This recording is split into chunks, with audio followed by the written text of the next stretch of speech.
여러분 반갑습니다. 저는 나응문이라고 하는데요. 한빛맹학교와 안마수련원에서 30여 년 학생들을 가르쳤고요.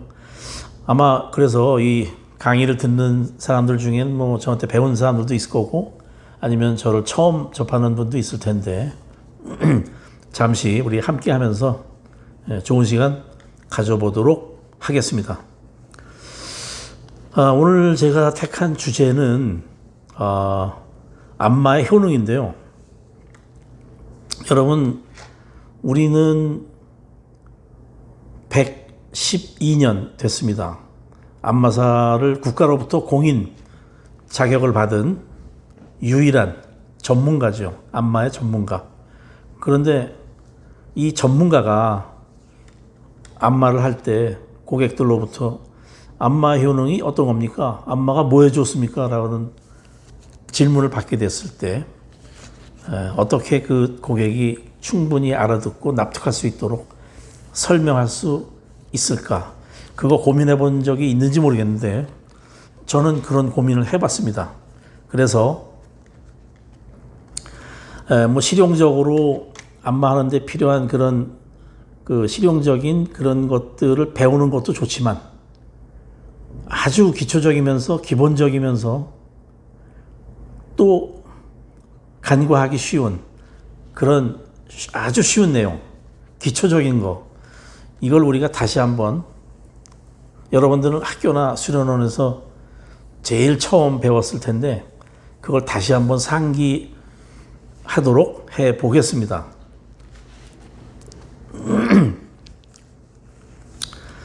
먼저 안마의 그 효과가 어떤 거냐? 이거 어떻게 보면은 이거 다 아는 얘기인데 다 아는 얘기 같지만 설명해 보라 그러면 못 합니다. 그래서 우리가 한번 모처럼 초심으로 돌아가서 한번 안마 효능이 어떤 건지 생각해 보도록 하겠습니다. 먼저 안마 마사지 지압의 시술 효과, 전반적인 효과에 대한 얘기인데요. 일종의 자극을 인체에 가하는 것이 안마 마사지 지압입니다. 그래서 자극이 피술자한테 이제 어떤 그 특정한 자극으로 전달되는데 주관적 감각, 객관적 감각으로 나눌 수가 있겠고요. 주관적인 감각, 그러니까 내 스스로가 그냥 느껴지는 거, 이거는 이제 아픈 감각, 간지러운 감각, 시원한 감각. 그렇죠? 감각들은 피술자의 심리적, 신체적 상태 또는 체질에 따라서 단독 또는 복합적으로 나타나게 되는데 건강하고 신경이 예민한 젊은 피술자들은 간지러운 감각을 제일 먼저 느끼게 됩니다. 그래서 간지럽다고 막 몸을 움츠리고 막 안마하면서 살짝만 움직여도 이거 간지러워하는구나 느낄 수가 있죠. 그럴 때 어떻게 할 것인가, 어떻게 대처할 것인가, 아니면 대체로 제가 보는 견지에서는 건강한 사람들이 간지러워해요. 신경이 과민하거나 압통점 같은 게 있고 이런 증후가 있는 피술자들한테는 통증 감각을 많이 느끼게 하죠. 시술 받은 경험이 많고 연령이 높아질수록 시원한 감각을 많이 느끼게 되는데 뭐 그렇다고 해서 젊은 사람들이 시원한 감각을 안 느끼냐면 그건 아닙니다. 아주 경무에 시달리다가 그 목 어깨, 특히 요즘 현대인들은 목 어깨 아픈 사람들 많죠. 그런 사람들은 아주 시원해합니다. 막 소름이 끼친다고 그랬죠. 시원해서. 그다음에 객관적인 감각. 압진점, 압통점과 찰진점 또는 뭐 피부과민데 뭐 이런 식으로 반응점이 나타나는데 예를 들어서 오노데라 둔부 압통점 많이 들어봤죠? 요거는 이제 위의 상태와 병변의 위치에 따라서 안마 마사지 지압의 그 통증 강도라든가 통증 부위가 다르게 나타납니다. 이렇게 안마 마사지 지압 시술에 따라서 나타나는 감각 반응, 요건 진단이라든가 또는 치료에 적용될 수 있습니다. 주관적인 감각은 이제 수기의 종류 선택이라든지 강도, 시간 조절을 하는데 적용이 되고요. 객관적인 감각은 진단 또는 치료하는데 응용이 된다고 할 수 있겠습니다. 그래서 이제 이 주관적 감각, 객관적 감각을 통해서 이제 다양한 시술 효과를 나타낼 수가 있는데, 동양의학하고 서양의학이 각기 다른 관점에서 접근합니다. 서양의학에서는 안마 마사지의 지압 효과를 신경과 근육의 자극에 따른 신체 기능 조절 작용 또는 근육이나 정맥 자극에 따른 순환 촉진 작용으로 봤습니다. 기능 조절 작용은 안마 마사지 지압이 신경과 근육의 흥분성을 조절해서 흥분 작용을 통해서 기능을 증진시키기도 하고요. 진정 작용을 통해서 병적 긴장을 완화시켜 주기도 하고 그렇습니다. 이런 수기의 흥분과 진정 작용, 대표적인 작용이라고 할 수가 있겠는데, 이학적 또는 기계적 자극의 정도, 시술받는 개체의 상태에 따라서 이제 결정되는 것이 있는데, 자극의 정도는 수기의 종류라든지 힘의 강도, 시술 시간의 장단 또는 이런 것들하고 관계가 있습니다. 자극의 강도. 요거는 이제 자극을 강하게 하면 진정 효과가 있고요. 자극을 가볍게 경쾌하게 하면 약간 흥분시키는 그런 효과가 있습니다. 요건 이제 자극 전도 법칙이라 그러는데, 약한 자극은 신경 기능을 흥분시키고 중등 정도 자극은 신경의 기능을 더 항진시키고요. 강한 자극은 오히려 신경 기능을 억제해요. 최강 자극은 신경 기능을 완전히 정지시킬 수도 있습니다. 네. 요건 이제 필요에 따라서 적절하게 조절하면 되겠고.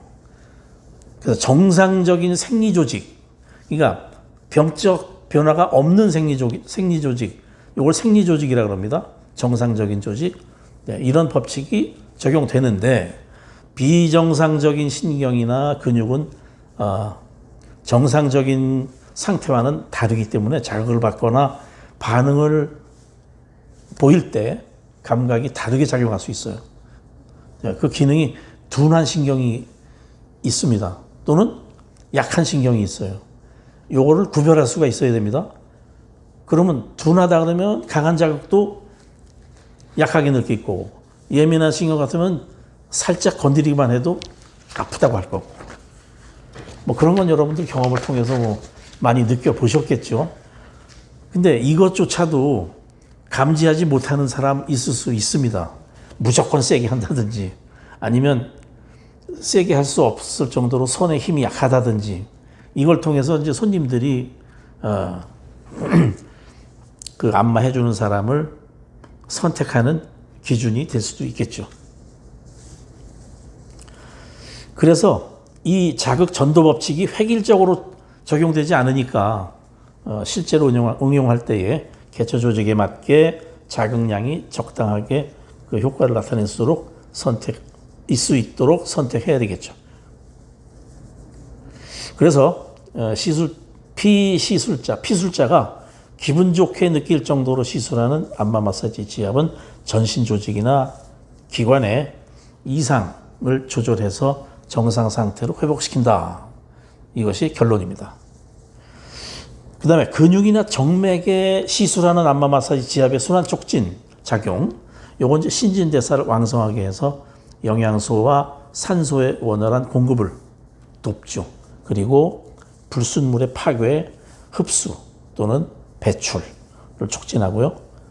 우렬이나 충혈. 우렬은 정맥혈이 쌓인 것이 우렬이고, 충혈은 동맥혈이 한 곳에 집중되어 있는 게 충혈이죠. 이 이제 순환 이상인데 신체의 조직 전반의 기능 이상 상태를 정상화시켜 줍니다. 근데 동양의학에서는 보는 기준이 좀 다릅니다. 신체를 기혈이 경락을 따라서 흐른다. 요건 이제 에너지가, 요새 말로 얘기한다면 에너지가 경락을 따라서 온몸을 순환한다. 그래서 생명 현상이 유지되게 한다. 이렇게 본 거예요.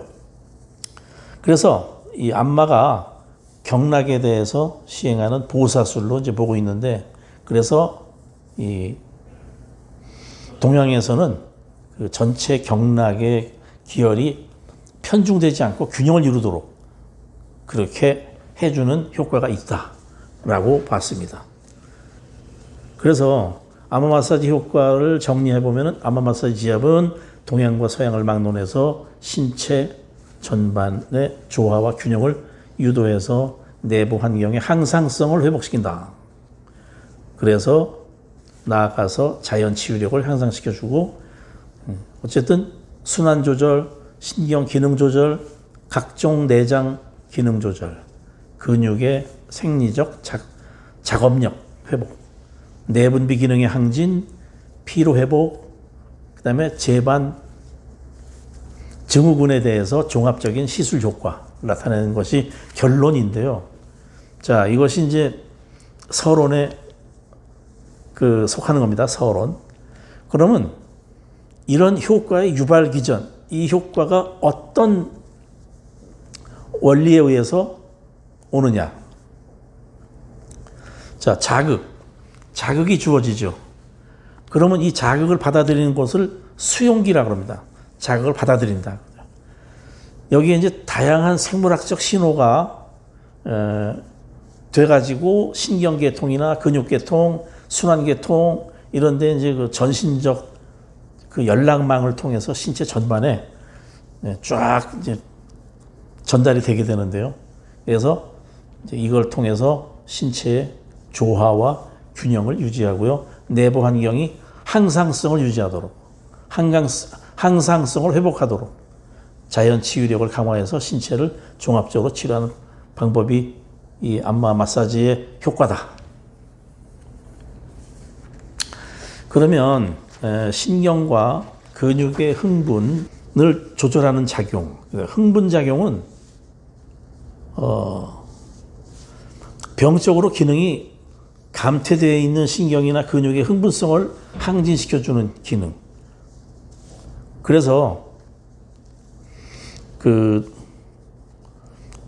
뭐가 이제 잘 안 되는 거, 잘 안 움직여진다든가, 뭐 소화가 안 된다든가, 그런 쪽은 이제 흥분을 시켜줘야겠죠. 그래서 이런 자극에는 약한 자극, 뭐 안무라든지 유연, 진전 뭐 이런 걸 통해서 흥분 작용을 유도할 수 있겠죠.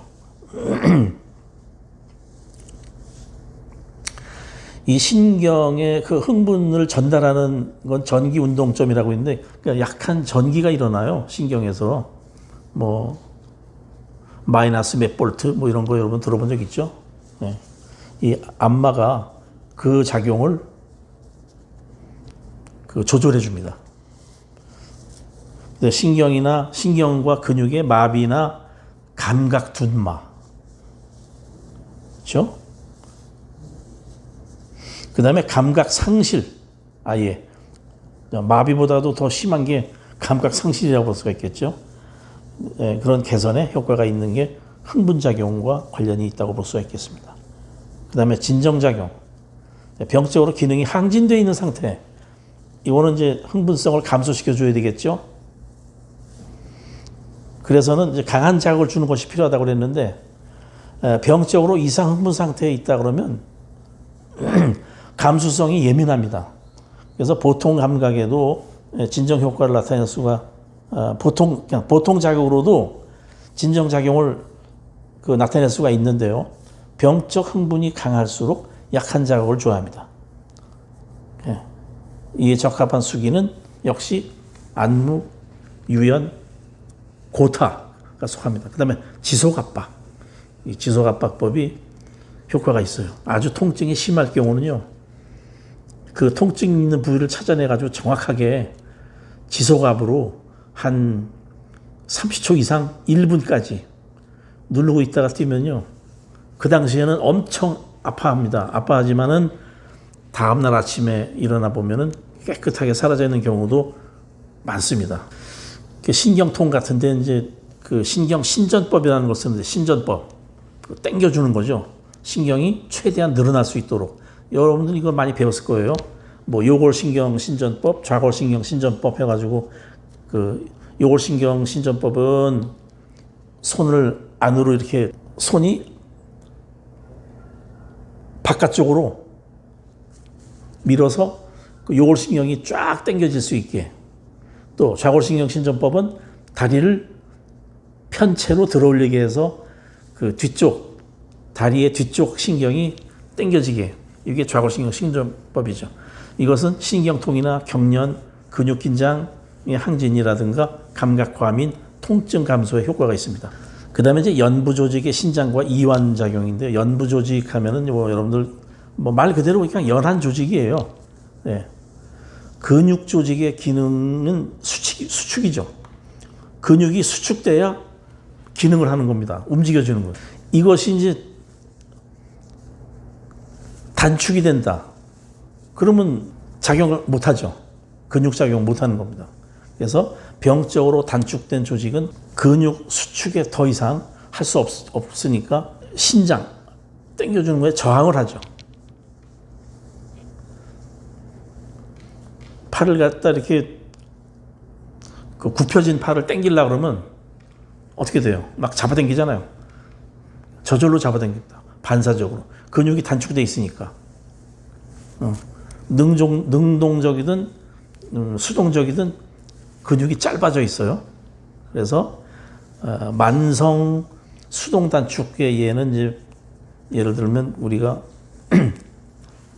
팔걸이를 장시간 사용하면은 이 상완 이두근이 단축돼요.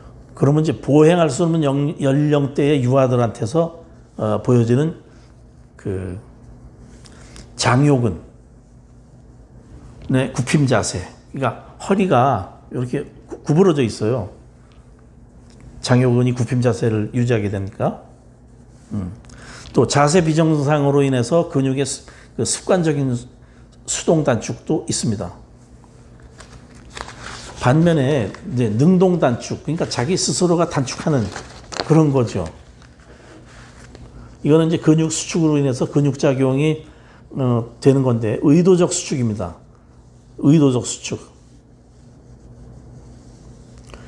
그러면 내 스스로가 근육을 수축시켰으니까 더 이상 수축되지 않겠죠? 신체의 연부 조직, 신체적 연부 조직은 촉각에 반응한다고 되어 있는데요.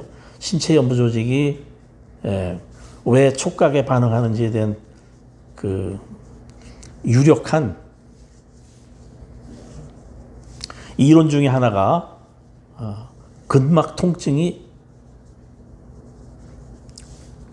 자기 연속적 신경근 피드백 회로에 의해서 유발된다 하고 이렇게 이제 조금 어렵게 설명이 되어 있는데, 이거는 이제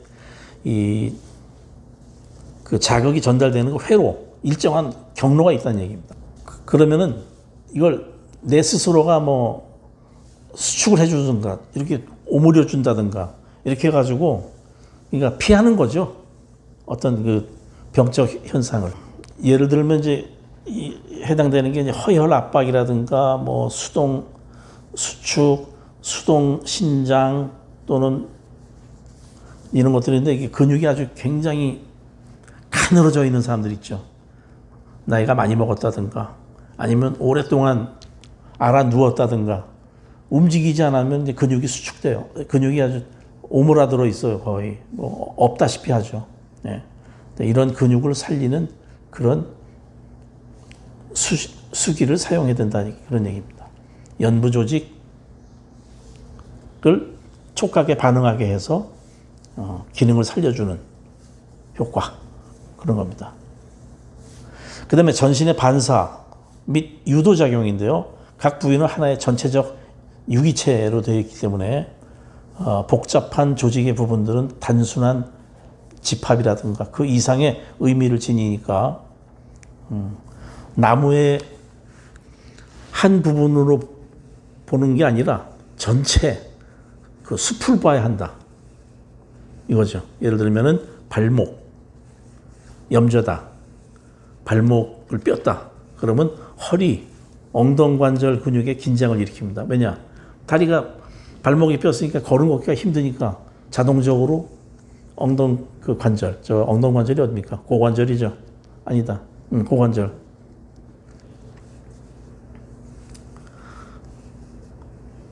허리. 여기에 이제 긴장을 일으키게 되죠. 힘이 들어가는 거예요.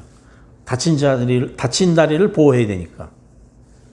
그래서 이제 허리가 불균형해지니까 목 근육까지 영향을 미치게 됩니다. 그럼 또 두통을 일으켜요. 네.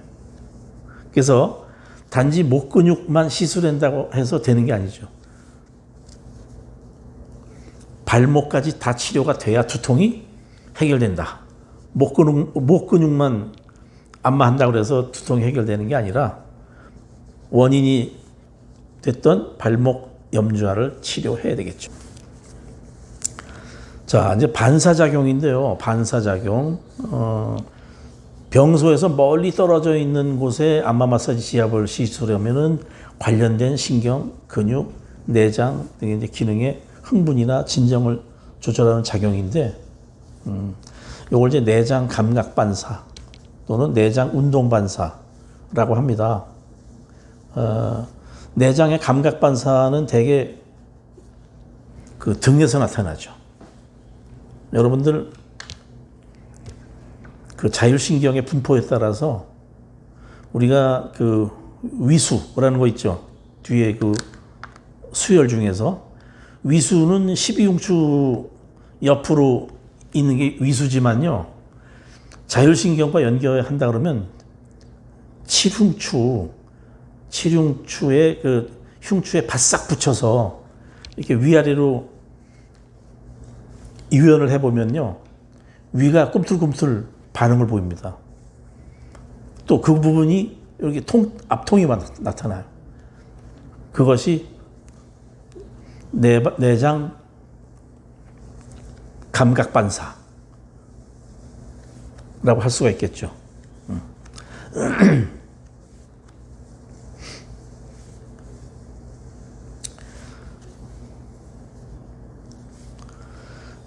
내장 감각 반사에 속하는 거는요, 피부의 과민점. 요거 피부를 이렇게 손톱으로 살살살 긁어보면요, 다른 데에 비해서 아주 예민한 그런 반응을 보입니다. 네. 또 근육층의 과민한 압통점도 발견할 수가 있어요. 그러니까 안마를 하다 보면은 거기가 아픈데요? 이렇게 하면 이건 어떤 원인에 의해서 아프겠구나. 우리가 이걸 알아야 됩니다. 그 위치에 따라서. 그 다음에 내장 운동 반사에 속한다. 그럼 표제 근육층에 근육 긴장이라든가 경결 이런 게 나타날 수 있어요. 이건 주로 등에서 많이 볼 수 있습니다. 배부에서. 그래서 예를 들면 그 견갑 간부에서 경결물이 나타났다. 오돌도돌 막 뭉쳐 있다든가 이런 거 있죠. 또 근육이 긴장돼 있다. 딱딱하게. 그러면은 이건 호흡기에 문제가 있을 수 있겠구나. 이렇게 짐작을 할 수가 있겠습니다. 그래서 이런 과민이라든가 압통이라든가 긴장이라든가 경결을 안마를 통해서 제거해 주면은 반사 경로를 통해서 내장에 효과적인 영향을 주게 됩니다. 그 이제 여기 제시된 거로는 이제 신경성 위통. 신경성 위통이라는 건 위 경련을 말하는데요. 5 내지 9흉추 양쪽을 압박한다 하면 진정시킬 수 있다고 하는데, 아까 제가 7흉추라 그랬죠. 5 내지 9흉추 딱 중간 지점이 가장 예민하게 나타나는데, 거기를 아주 강압으로 하면은 위경련이 가라앉을 수 있어요. 그 다음에 위무력증, 위하수. 위가 오히려 기능이 감퇴되는 거죠.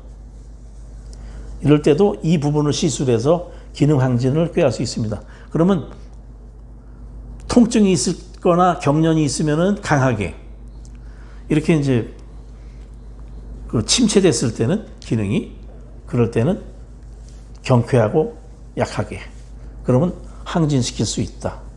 이 반사의 연관 현상을 응용해서 내장 기능을 조절하면 먼저 내장에 이상이 있을 때 나타나는 부위를 정확하게 탐색을 해야 돼요. 안마를 하다 보면은 특히 이제 등 쪽을 안마 유연하다 보면은 그 환자 피술자가 어떻게 반응하느냐를 보고 이 사람은 좀 소화기가 좀 안 좋겠구나, 뭐 어디에 문제가 있겠구나, 그걸 알 수가 있죠. 그러면 거기에 분포된 감각신경을 통해서 반사적으로 뭐 여러 가지 그 기능을 정상화시키는 그런 작용이 이루어지는데, 혈관 운동이라든가 신경에 영향을 미친다든가 뭐 이런 식이 되겠죠. 이 혈관에 대한 그 앞자극, 그 혈관을 눌러주는 거 있잖아요. 이건 혈관에 확장시켜주는 효과가 있어서 충혈을 일으키기도 하고 혈관을 수축시키기도 합니다. 그 인형 아시죠? 인형. 그 경동맥, 그 목의 한 중간쯤이라고 할까요? 경동맥 부근인데 그 부분이 인형인데요. 여기를 이렇게 살짝 압박해주면은 혈압이 떨어집니다. 근데 이제 양쪽을 같이 하면 안 되고요. 번갈아서 해야겠죠. 번갈아서 한 10초씩 해줍니다. 네. 자, 그 다음에 이제 유도작용. 유도작용이라는 건 이제 외상이나 염증으로 인해서 환부에 발적, 뻘개진다든가 종창, 부었다든가 통증이 극심하거나 또는 뇌충혈, 그 뇌에 충혈이 왔을 때 피부 또는 피하 출혈, 피부 및 출혈, 피하 출혈, 피하에 출혈하는 수가 있어. 이건 뭐 그 부분이 벌게진다든가 정맥혈이 출혈되면 멍이 든다든가 뭐 이런 걸로 판단할 수가 있겠는데, 이렇게 되면은 이 염증이라든가 뭐 이런 게 있으면요, 그 부분을 시술하는 게 아니라 그 부분에서 떨어진 부분, 거기를 이제 오히려 시술하는 게 그 유도작용으로 작용할 수가 있어요. 유도로. 뇌충혈일 땐 뭐 목 부위라든가 관절 염증이나 좌상, 뼈쓸 때는 그것보다는 신체의 중심 쪽으로 가까운. 그럼 어떻게 돼요? 무릎이 아프다. 그러면 이제 대퇴부 쪽을 안무나 유연이나 뭐 압박이나 뭐 이런 걸 통해서 시술할 수 있겠죠. 그러면 이제 염증이라든가 종창 아니면 통증 같은 게 사라지게 됩니다.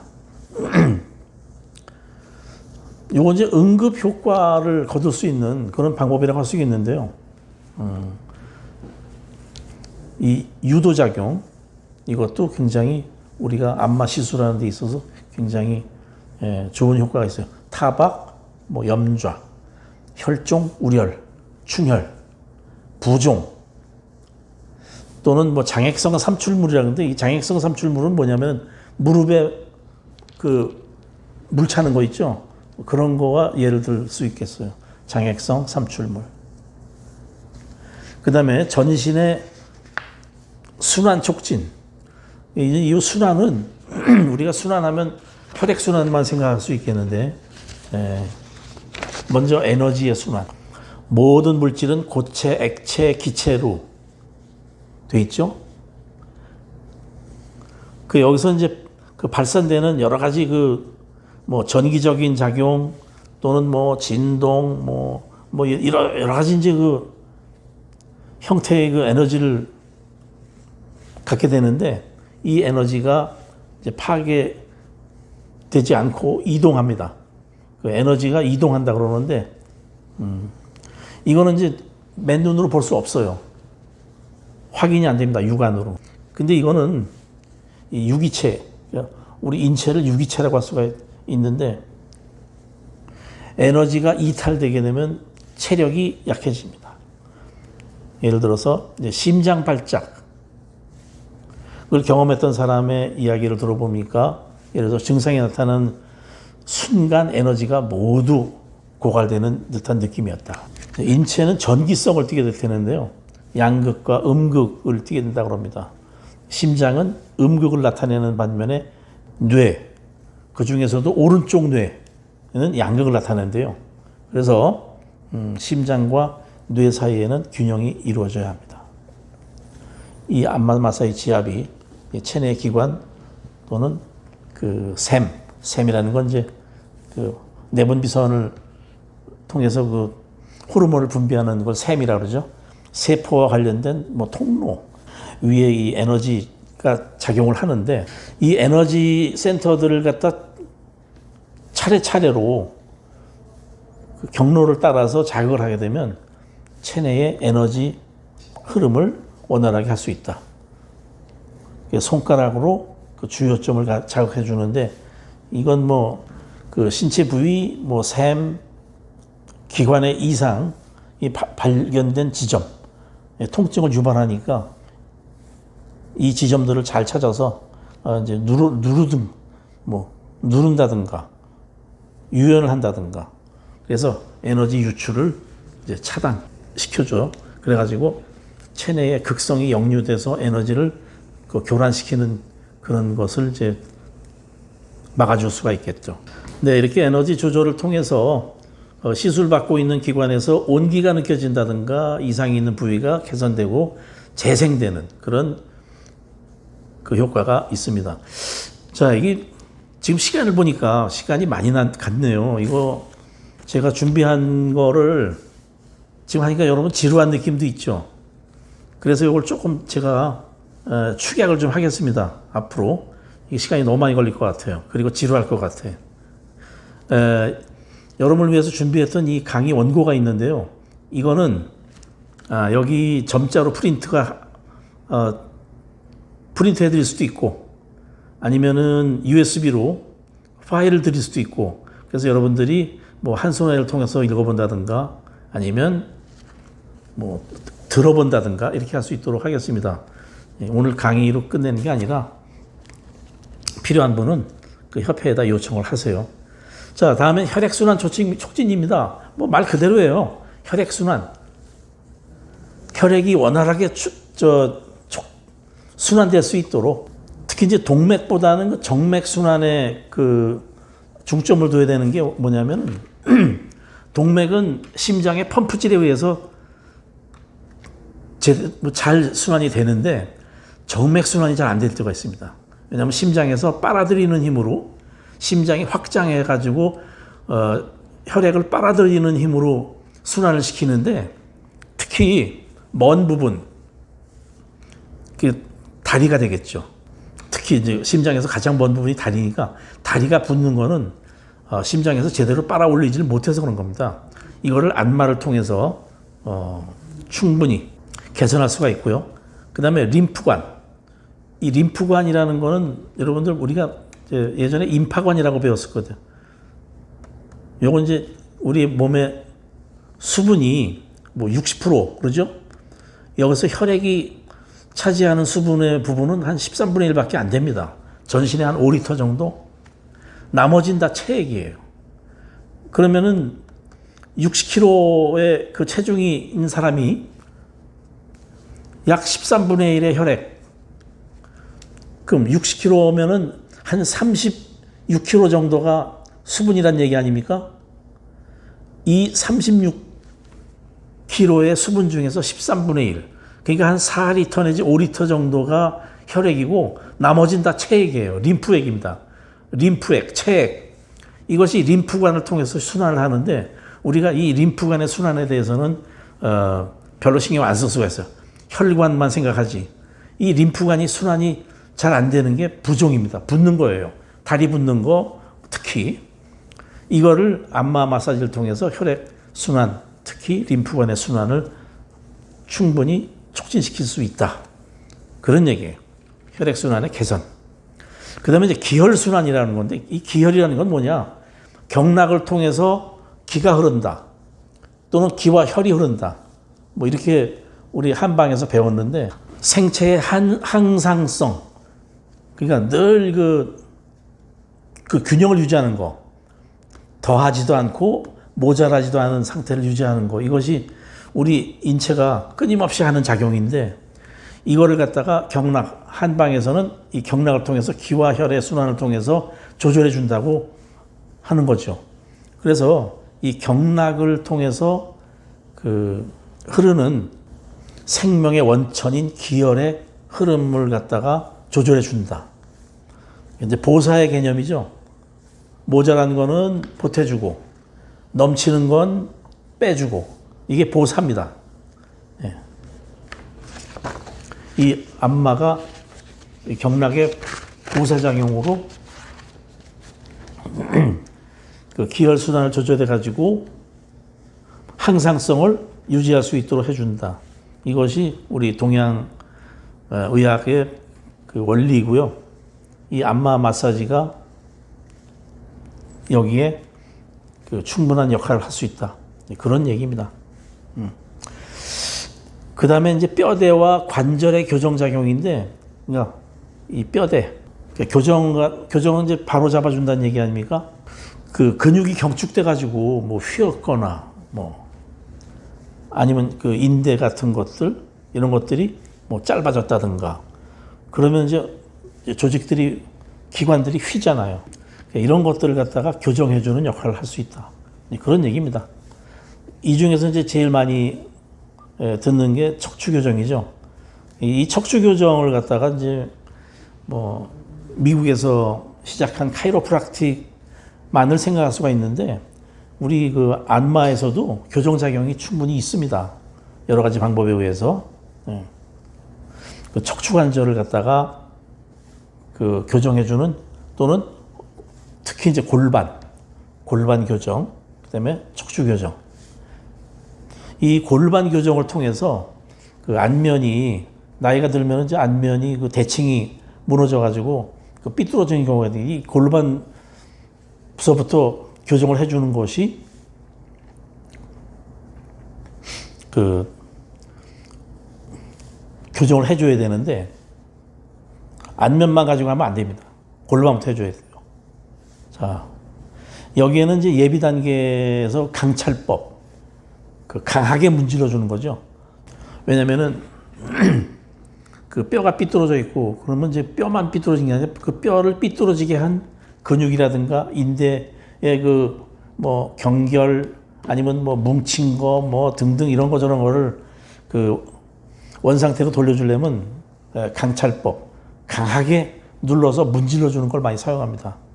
뭐 여기에 이제 안무, 유연, 뭐 운동법 이런 걸 종합적으로 잘 조합해서 쓰면은 교정 작용이 일어날 수 있겠고요. 그 다음에 뭐 예를 들면 이제 그 골절, 뼈가 부러진 후에 뼈가 부러진 다음에 깁스를 한 후에 몇 달 있다가 깁스 풀면은 이게 근육이나 힘줄이나 인대가 단축돼 가지고 뭐 예를 들어 팔 같은 거 구부러져 있죠.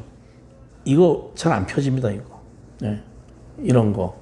또는 그 여기 이제 기운목이라고 나와 있는데 목 사경이라고 그러죠. 목 삐뚤어진 거. 그다음에 선천 엉덩관절 탈구. 자, 선천성 고관절 탈구를 말하는 겁니다. 네. 요거는 이제 어린아이들이 고관절이 빠진 상태로 태어나는 경우가 있어요. 또는 척추의 부전 탈구. 자, 척추가 슬그머니 자리를 이탈하는 경우. 이건 다 선천적입니다, 대개. 내반족, 외반족. 이건 다 아시겠죠? 그 다음에 O각, X각. 뭐 안짱다리, 뭐 이런 거 있잖아요. 박짱다리. 이런 교정이 안마 마사지를 통해서 가능합니다. 이제 여기까지가 안마 마사지 지압의 전반적인 그 효과고요. 그 다음에 안마가 각 기관에 미치는 작용을 이제 한번 알아보도록 하겠습니다. 자, 먼저 조직세포에 미치는 영향. 조직세포. 자, 조직세포는 뭡니까? 우리 몸의 기본을 그 형성하는 그 세포가 어떤 조직이냐. 이걸 이제 주로 세포 조직, 조직세포, 그 자극에 대해서 적절하게 반응을 하게 돼 있다 그랬는데,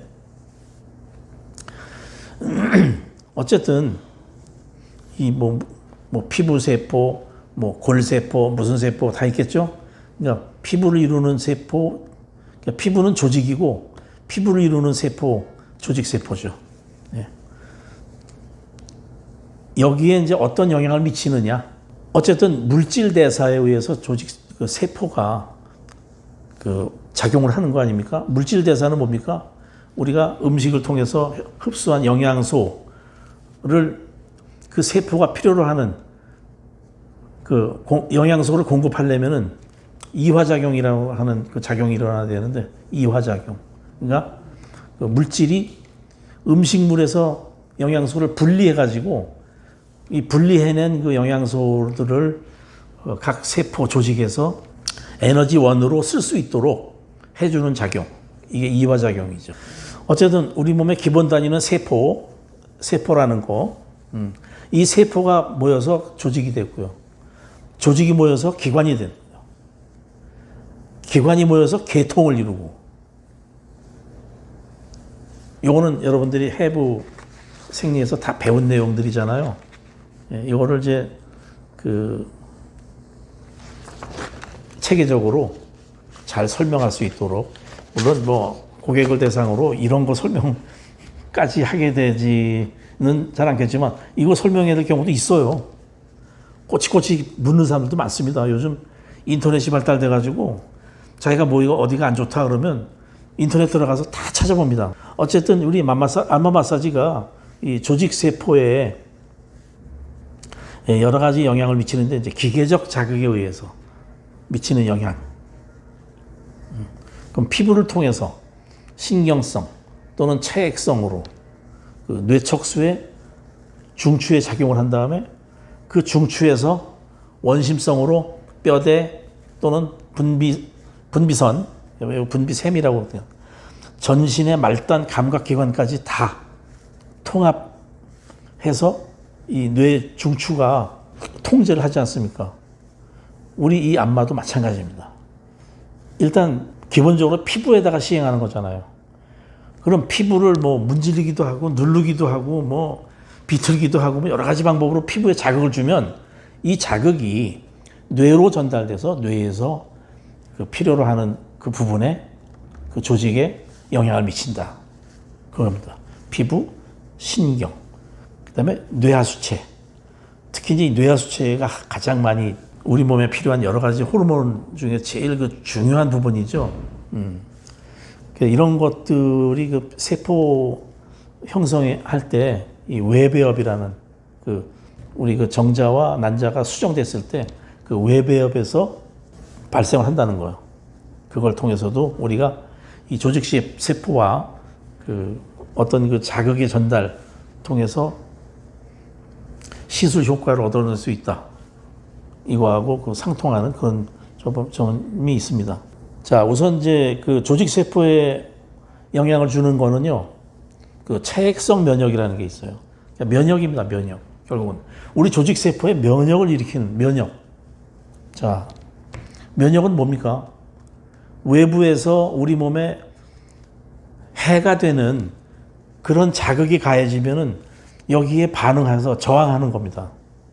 그러면 뭐 예를 들어서 뭐 세균이 우리 몸에 들어왔다.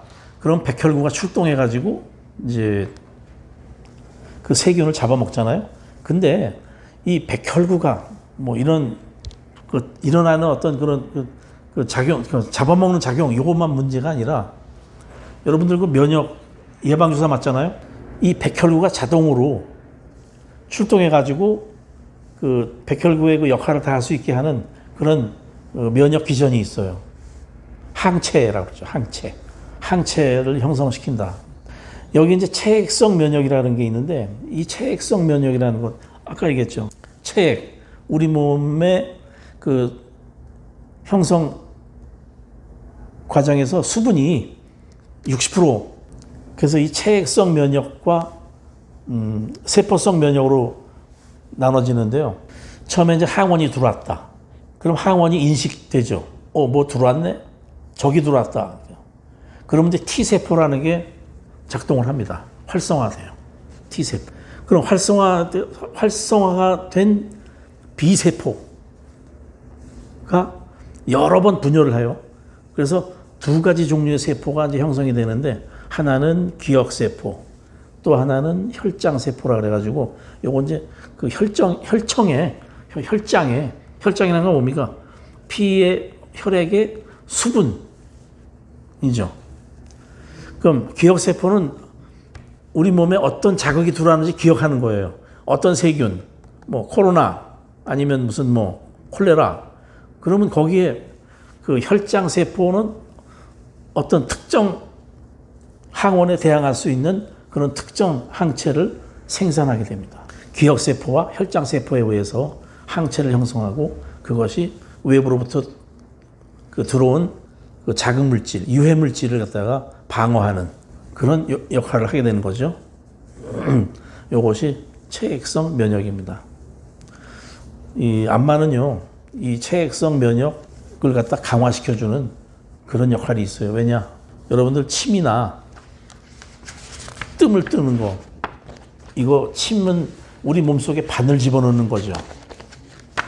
뜸 뜨는 건 우리 살에 불 붙이는 거잖아요. 그러면 그 자극이 우리 몸속에서 느끼는 자극은 엄청납니다. 근데 우리가 정전기 몇만 볼트지만은 전기의 양이 하도 적으니까 크게 못 느끼죠. 그냥 따끔하고 말잖아요. 마찬가지입니다. 이 뜸이나 침도 가는 바늘 또는 뭐 쌀알 만한 그 쑥을 살에 붙여 태워가지고 그 자극으로 인해서 일단 몸속에서는 외부에서 자극성 어떤 물질이 들어왔으니까 깜짝 놀라는 거예요. 그러면 이걸 방어하기 위해서 방어작용이 시작되는 거예요. 그것이 그 형성된 항체들이 작용을 하게 되는 거죠. 이 조직세포에는 이제 이 우리 안마가 그 면역을 형성하는 역할을 한다. 면역. 그러면은 우리 안마도 침이나 뜸처럼 몸을 갖다가 뭐 막 주물르고 누르고 막 이것도 자극이에요. 그러면 몸이 반응하게 돼 있습니다. 바로 그 반응이 조직에서 세포에서는 면역 반응으로 나타난다. 그런 얘기입니다. 자, 피부에 미치는 영향, 피부에 그 안마 하면은 피부의 혈관을 확장시켜 줍니다. 피부에 충혈이 야기되고 혈액의 흐름이 증가되면 신진대사가 왕성해지죠. 그래서 피부가 뭐 늘어나기도 하고 온도가 상승해서 뭐 체온 조절도 가능해지고, 그러니까 뭐 추운 사람은 더워지고 뭐 그런 얘기겠죠. 어쨌든 피부가 건강해지니까 외부에서 오는 그 유해 물질에 대한 저항력이 강해집니다. 그래서 뭐 땀샘의 기능이라든가 또는 피부 호흡이라든가 뭐 이런 것들이 왕성해지고 이제 그런 효과가 있겠죠. 피부에 그 가해지는 그런 이 안마의 그 효과는 그런 걸로 볼 수가 있겠습니다. 성인의 경우 1.4 평방미터의 넓이를 차지하는 피부는 더위, 추위, 뭐 건조, 뭐 기압, 뭐 이런 거에 변화에 적응을 할 뿐만 아니라 그 내장의 그 거울이라고 한다고 합니다. 예를 들어서 이제 간이 나빠지면 뭐 얼굴이 까매진다든가 이게 피부에 나타나는 반응 아닙니까? 네. 여기 이제 그 내장의 기능을 그 시험한 게 있는데 로렌이라는 사람이 신경계통이 불완전한 환자 또는 갑상선 기능 항진, 뭐 고혈압, 활동성 결핵, 생리불순, 임신 2 내지 7개월 일대의 피부의 과민도가 상승했다고 이제 로렌이라는 사람이 보고를 했답니다. 어쨌든 피부의 온열적 작용, 이거는 그냥 자세히 설명하지 않겠습니다. 그다음에 전기적 작용, 여기 뭐 이제 여러 가지 뭐 실험도 있고 굉장히 그 구구한 여러 가지 설명들이 많은데 그냥 전기적 작용이 있겠다. 그럼 우리가 그냥 대충 짐작하는 게 있죠. 어쨌든 피부에 생리적 기능 항진돼 가지고 그 피부에 뭐 여러 가지 뭐 혈관이라든가 림프관 뭐 그래서 피부가 이렇게 색깔이 좋아지고 뭐 등등 신진대사가 왕성해진다. 피부가 빨갛게 이제 그 뭐랄까 그 혈색, 우리가 보통 얘기할 때 혈색이 좋아진다. 안마 받고 나면요 얼굴이 아주 밝게 상기되면서 굉장히 건강색을 되찾는 그런 경우 많이 볼 수 있습니다.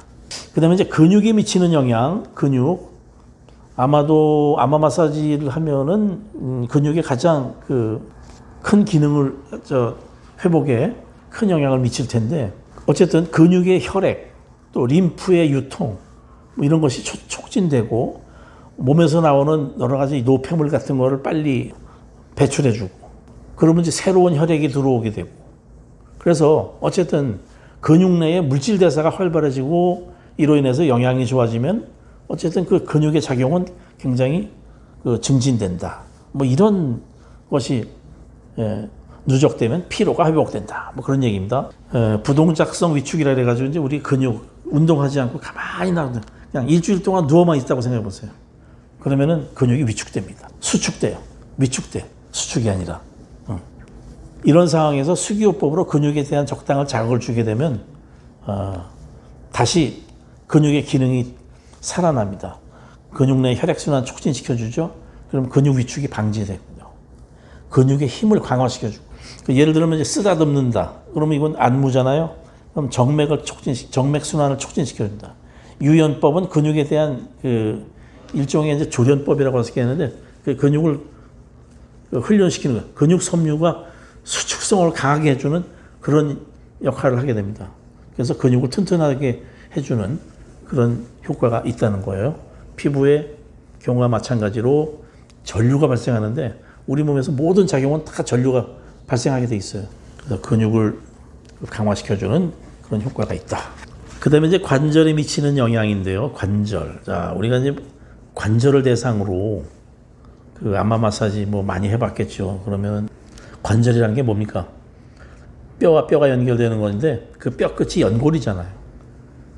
그래가지고 이제 거기에 근육과 인대, 근육의 움직임으로 인대가 서로 연결해가지고 관절을 움직여주죠. 그러면은 우리가 이제 주로 중년 이후, 그러니까 50 이후라고 봅시다. 50 이후. 그러면 이제 관절이 퇴행하기 시작합니다. 네. 일단 연골이 닳아요. 연골이 퇴행 작용. 주로 이제 뼈가 어쨌든 변형이 되고 연골이 닳고 그러면 관절끼리 서로 이렇게 마찰이 일어나면서 연골이 닳고 그러면서 염증이 생기거든요. 관절염. 그리고 이제 관절에 여러 가지 그렇게 되면 아프니까 또 잘 못 움직이고 뭐 그런 현상이 일어나잖아요. 그래서 요즘 인공관절 무릎 특히 슬관절이나 고관절 인공관절 하는 경우가 많은데 우리가 인공관절 한 사람들 재활시켜 주는데 이 안마 마사지가 또 탁월한 그런 효과가 있죠. 어쨌든 이 관절을 주무르거나 쓰다듬으면 근데 뭐 전신 안마 하면서 하는 건 별로 효과가 없고요. 관절만으로 대상으로 한다 그러면 적어도 한 관절 무릎이다. 그러면 적어도 30분 정도는 뭐 문지르고 주무르고 해줘야 효과가 있을 정도 됩니다. 그냥 전신 안마 하면서 뭐 잠깐 한 1, 2분 스쳐 지나가는 걸로 효과 볼 수 없어요. 치료 효과를. 어쨌든 이 관절을 뭐 관절이 부었다든가 관절이 굳었다든가 이럴 때에 이 우리 안마 마사지가 탁월한 그런 효과가 있다는 거. 그냥 그 정도로 하고 넘어가겠습니다. 그리고도 내용이 참 많은데요. 관절 교정까지 할 수 있다는 거 하시고, 그 다음에 소화계통에 미치는 영향. 자, 소화계통 하면은 뭡니까? 위. 그 다음에 장이죠. 요거는 이제 음식물이 통과하는 과정에서 생기는 소화 기능이고, 그 다음에 이 소화 기능을 돕는, 예를 들면 흡수작용, 그러니까 위에서 흡수한다든가 소장에서 흡수하게 하는 그런 역할을 할 때 위에서는 물론 이제 위액이 분비되고 그 다음에 소장으로 오면은 췌장에서 분비되는 소화액에 의해서 단백질을 뭐 녹인다든가 아니면은 간에서 온 담즙이 지방을 유화시켜 가지고 지방이 소화 잘 되도록 유화시킨다든가 뭐 이런 작용까지 하면은 이제 위와 장 그리고 췌장과 간 뭐 이런 것들이 있겠죠. 이게 등, 허리, 배 이런데 시술을 하면은 이제 직간접으로 소화기관에 영향을 미칠 수가 있습니다. 어쨌든 위에다 직접적으로 자극을 주려면 중안을 중심으로 해서 자극을 줄 수가 있겠고 대장에 대한 수기요법이라 그러면 이제 여기 오른쪽 아래 맹장 부위 여기서부터 해가지고 이렇게 위로 올라와서 그 다음에 횡행결장, 다시 하행결장, 그리고 왼쪽 하복부로 내려가면 이제 S상결장하고 연결되고, 그 다음에 배꼽 밑에 그 아래 저 뒤쪽으로 직장이 연결되잖아요. 이 경로를 따라서 그 뭐 지압을 해주든 유연을 해주든 여러 가지 방법에 의해서 그 소화를 도울 수 있도록, 촉진시킬 수 있도록 할 수가 있겠습니다. 여기 이제 뭐 여러 가지 그 실험한 그 것들이 제시가 됐는데요. 뭐 이탈리아의 콜롬보의 실험이라는 게 있는데, 일정한 시간 동안 배 부위의 진전법 또는 제7 내지 10흉추 양측에다가 2, 3분 가볍게 고타법을 시행했더니 소화액 분비가 촉진됐다. 뭐 이런 이제 뭐 그 실험 결과도 있고요.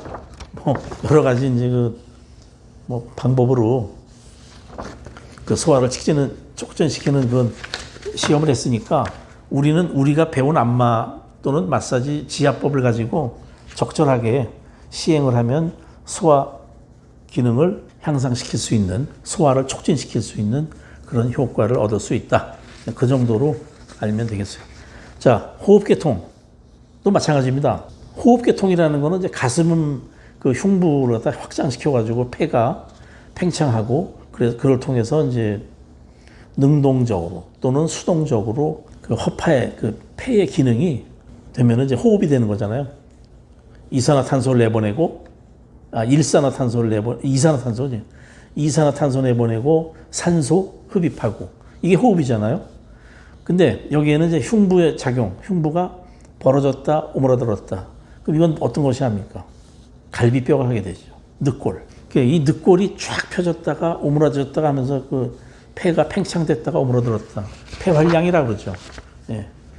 그래서 우리가 주로 하는 게 호흡 운동인데, 호흡을 갖다 깊게 하는 거, 이게 이제 크게 도움이 되는데, 어쨌든 우리는 견갑 간부라든가 이런 데에다가 그 안마 마사지를 통해서 이 호흡에 도움이 될 수 있는 그런 효과가 있다, 그런 얘기입니다. 그다음에 비뇨생식계통. 비뇨생식계통은 이제 주로 이게 참 중요한데요. 그 천골 부위, 천골에 직접적으로 해도 되고, 또는 뭐 천골연 있죠. 천골연. 그 엉덩이 부분하고 이렇게 경계가 되는 부분. 천장관절이라고 그러죠. 여기에 집중적으로 그 지압이나 안마를 해주면은 어쨌든 이 비뇨생식기 질환, 뭐 전립선 비대라든가 이런 데 이제 그 효과가 있을 수 있겠고요. 그다음에 뭐 신장 그 결석 같은 거. 요건 12흉추하고 1요추, 2요추 뭐 이런 데 신체 그 기능 부전에 대해서 의해서 나타나는 거니까 여기에다 시술을 하면 큰 도움이 된다. 그런 얘기고요. 그다음에 조금 빨리 진행을 해야 될 것 같아요. 시간이 너무 많이 경과돼서. 그다음에 이제 순환계통에 미치는 영향. 이거 참, 자, 이건 좀 나눠서 해야 될 것 같아요. 심장. 자, 이 심장 기능, 뭐 여러분들 뭐 그냥 안마 마사지 하면은 그 심장 기능이 좋아져요. 당연히 좋아지는데, 이 중에서 하나만 알려드리면은 그 안구 있죠. 안구. 우리가 여러분들 안마할 때 그 얼굴 쪽은 잘 그 터치를 안 하게 되는데, 그 눈 주변 있죠. 눈썹 있는 부분. 거기를 압박해주면서 살그머니 그 사지를 내려가지고 안구를 압박해주면은 안구를 갖다 살짝 세게 누르면 안 돼요. 그러면은 그 심장 박동이 느려지는 그런 효과가 있습니다. 또 경동맥 압박부, 박동부, 아까 그 얘기했죠. 인형. 여기에는 미주신경을 자극하게 돼요. 그래서 아까 그 혈압 내려간다는 얘기 했었죠. 이 미주신경을 자극하기 때문입니다. 그래서 혈압이 떨어져요. 여기 뭐 이제 개구리 실험이니 뭐 이런 게 또 좀 나와 있습니다. 네. 나중에 한번들 읽어보시고요. 뭐 이걸 자세히 하다 보면은 시간이 너무 많이 걸리기 때문에 그냥 넘어가도록 하겠습니다. 혈관도 마찬가지입니다. 조금 아까 얘기했던 심장이고요. 그 혈관도 뭐 동맥은 크게 신경 쓸 게 없어요. 심장이 펌프질하는 그런 힘에 의해서 동맥은 뭐 순환이 잘 되는데 정맥이 문제죠. 정맥이 문제인데 물론 팔다리에 림프 마사지, 팔다리를 그 마사지를 해주려면요, 이건 중심을 향해서 해야 됩니다. 중심. 뭐 다 아시는 내용이죠, 이런 거. 여긴 뭐 3 내지 10일 정도에 좋아진다고 돼 있는데, 글쎄 이건 뭐 하는 경우에 따라 다르겠죠. 타박상은 대개 치료하는데 약 6개월에서 6개월 정도 걸린다고 했잖아요. 림프 마사지는. 예. 자, 이렇게 시간이 걸립니다. 체액순환, 체액을 갖다 순환시키는 거잖아요. 이 림프 마사지, 여기 이제 림프절이라고 나와 있는데, 이거 여러분들이 임파선으로 알고 있는 거 있죠? 이건 이제 일본식 표현이고, 요즘은 림프절이라고 그럽니다. 아카 림프절, 턱 밑에, 그 다음에 애과 림프절, 겨드랑, 그 다음에 서해 림프절, 그 사타구니 있는 부분, 여기에 림프절이 집합되어 있는데, 이 부분을 갖다가 마사지를 잘 해주면은 그 정맥관으로 그 들어가는데 들어가는 그 노폐물을 갖다가 배출하는데 큰 도움이 됩니다. 이 부분을 잘 해주면요. 근육 내 피로 물질도 주로 이 림프관을 통해서 배출시킬 수 있어요. 이게 이제 혈관에 미치는 영향이라고 할 수가 있겠습니다. 여기 혈관운동신경이라는 그 부분이 있는데, 요건 이제 혈관 수축신경이 있고 혈관 확장신경이 있어요. 요건 이제 교감신경에 의해서 그 혈관 수축신경이 작동을 하고, 그 다음에 부교감신경에 의해서 혈관 확장신경이 작동하는 겁니다. 서로 그 기량작용을 하는 거죠. 한 가지 예를 들게요. 다리, 그 하체 이제 그 비골과 경골이 있죠. 경골과 비골 사이에 골간막이 있습니다. 골간막. 그리고 거기에 이제 그 다리 하지정맥, 특히 굵은 하지정맥이 지나가는데, 이게 발 쪽에서 올라오는 그 혈액을 모아서 끌어올리는 역할을 하는 건데요. 이 부분이 걷기를 많이 하면은 더 혈액순환이 촉진됩니다. 왜냐하면 그 골간막을 자꾸 움직여주니까 그 심장이 끌어올리는데 이제 힘이 드는데, 이 걸으면서 이 골간막이 움직여주고 근육이 같이 협동을 하면은 다리의 혈액순환, 하지정맥의 혈액순환이 더 촉진된다. 그런 걸 알아두면 좋겠습니다. 그 다음에 신경 또는 내분비선기에 미치는 영향이 어떤 거냐. 감각신경에 미치는 영향. 또는 운동신경에 미치는 영향. 감각신경은 뭐 감각이 둔해졌다든가, 감각이 너무 예민하다든가, 그런 데 작용을 하는 것이고, 운동신경이라는 건 이제 그 팔다리 움직이는 데에 영향을 주는 그런 신경이잖아요. 그러면 이제 운동점을 잘 찾아서 자극을 해주면 된다. 뭐 예를 들면 어깨 관절을 움직이는 근육들이 잘 작동이 안 된다 그러면 어디가 제일 중요합니까? 그 견갑골과 상완골 사이에 견정이라는 데 있죠. 3초경의 견정. 거기를 비롯해서 그 주변 회전근개를 잘 풀어줘야 된다. 이건 우리 모두가 다 아는 거 아닙니까? 이것이 운동신경을 움직여주는 그런 대표적인 그런 것이라고 할 수 있겠죠. 그 다음에 자율신경과 내분비신경, 이게 중요한데, 뒤에 이 자율신경 분포에 대해서 좀 자세히 하겠지만은, 자율신경은 뭡니까? 우리 몸에서 운동신경은 수위근, 그 팔을 올리고 내리고 걸어가고, 이건 내 뜻대로 하지 않습니까? 근데 자율신경은 내 뜻대로 할 수 없는 신경입니다. 우리 몸에서 일어나는 여러 가지 기능을 자동적으로 알아서 작동해주는. 요건 이제 되게 이제 내장의 병적 변화가 있을 때, 또는 뭐 피부에 그 여러 가지 뭐 이제 그 반사적으로 나타나죠. 덥다 그러면 땀이 난다든가, 춥다 그러면 소름이 끼친다든가. 소름 끼치는 건 피부가 오그라드는 거예요. 열 발산을 막기 위해서. 뭐 그런 거. 아니면은 방광에 소변이 차면 방광을 자극해가지고 바깥으로 배출하는 그런 작용, 뭐 이런 거 다 자율신경이 하는 일입니다. 이 안마가 자율신경에 크게 작용을 하는데 이거는 여러분들 목 있죠? 목. 분기항선이라고 여러분들 알고 있는 거. 거기서부터 천골 부위까지 거기를 잘 안마해줘야 이 자율신경이 활성화됩니다. 그 다음에 내분비, 호르몬이죠. 이 내분비선이 자율신경과 직접적으로 관련이 있어요. 그래서 이제 예를 들면 뇌하수체가 가장 그 호르몬이 많잖아요.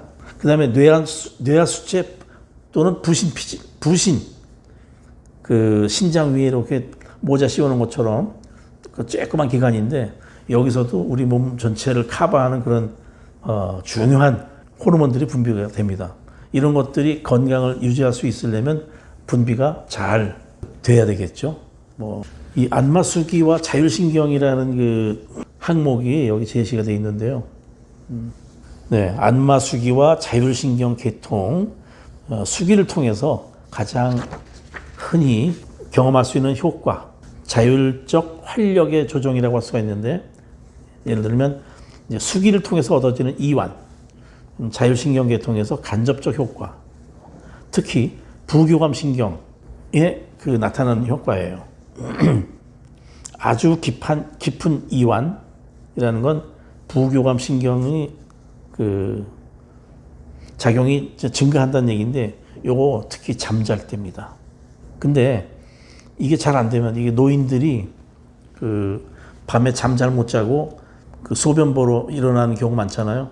이건 이제 자율신경이 부교감신경이 특히 밤에 잘 때 작용해 주는데 그게 잘 안 돼서 그런 거예요. 그래서 이 안마가 이런 그 자율신경의 그 기능을 갖다가 회복시켜 주는데 효과가 있는데 특히 내분비 계통에 그 작용하는 것이 크다. 그런 얘기죠. 또는 뭐 자율신경계와 척추신경의 그 관계가 나와 있는데, 자, 여기 지금 표가 제시되어 있어요. 요거 여러분들 뭐 필요하면은 나중에 이 파일을 가져다가 보도록 하세요. 자, 자율신경계 해가지고 척추신경인데, C는 경추를 말하는 것이고요. 서비컬, 버터프라. 그 다음에 T는 흉추, L은 요추. 그래가지고 C1, 그러니까 경추 1부터 경추 4, 요거 척추신경은 목의 근육을 움직이면서 머리 운동에 작용을 합니다. 이건 척추신경이 나오고요. 그 다음에 C3, C5, 요거는 횡격막 운동. 우리 숨 쉴 때 횡격막 오르락 내리락 하죠. 여러분들 경추 지금 2번, 3번, 5번 얘기했잖아요. 이 극돌기 부분을 갖다가 세게 유연하면은 딸꾹질 멈춥니다. 그러니까 횡격막에 영향을 준다는 거 알 수 있겠죠. 그 다음에 C5부터 T1, 요거는 팔 운동. 그 다음에 C5부터 C6, 요거는 상완 이두근. C6부터 C8. 자, 경추신경은 8개가 있어요. 이거는 상완 삼두근 반사. 뭐 등등 해서 여기 쭉 이제, 제시가 돼 있어요. 그래서 여기 이제 자율신경이 어떤 작용을 하는지 다 나와 있습니다. 자율신경이 그 경추, 흉추, 요추, 천추에서 다 나오는데요. 거기서는 이제 감각신경, 운동신경, 요거는 감각하는 거, 그 다음에 감각은 뭐 촉각, 뭐 그런 거잖아요. 촉각, 통각, 뭐 이런 거. 그 다음에 운동신경은 운동하는 건데, 여기에 자율신경이 섞여서 나와요. 그래서 일경신경은 머리로 혈액 공급하는 거, 뇌하수체 선 또는 두피, 안면골, 뇌, 내이, 중이 이 교감신경계에 작용을 합니다. 그 다음에 EC는 이제 경신경, 이경신경 얘기하는 거예요. 눈, 시신경, 청신경, 정맥, 혀, 이마. 그죠? 이게 얼마나 중요합니까? 그래서 분기항선에서 뒷목, 이거 안마하는 게 굉장히 중요합니다. 그래서, 예. 뭐, 사경신경은 코, 입술, 입, 유스타큐관. 이 귀에 있는 거죠. 그다음에 오경신경, 성대, 인두. 육경신경, 목 근육, 어깨, 편도선. 뭐 이렇게 작용들이 제시돼 있으니까요. 여러분들 나중에 이거 참고하시기 바랍니다. 그다음에 신경 전달 물질이라는 게 있어요. 요거 이제 이 호르몬은 아니 근데 호르몬하고 뭐 좀 혼용해서 쓰기도 하고 그러는데 여기 지금 감마 아미노낙산 또는 뭐 감마 뭐 아미노 뷰티르산 뭐 이런 것들이 여기 나와 있는데 요거는 이제 우리가 흔히 많이 못 들어보던 거잖아요.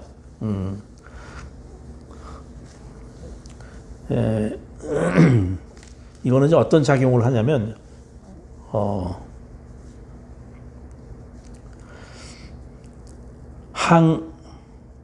항불안, 그러니까 불안의 저항하는 거죠. 항우울작용, 항경련, 뭐 혈압 강화, 그다음에 간 기능 개선 효과가 있답니다.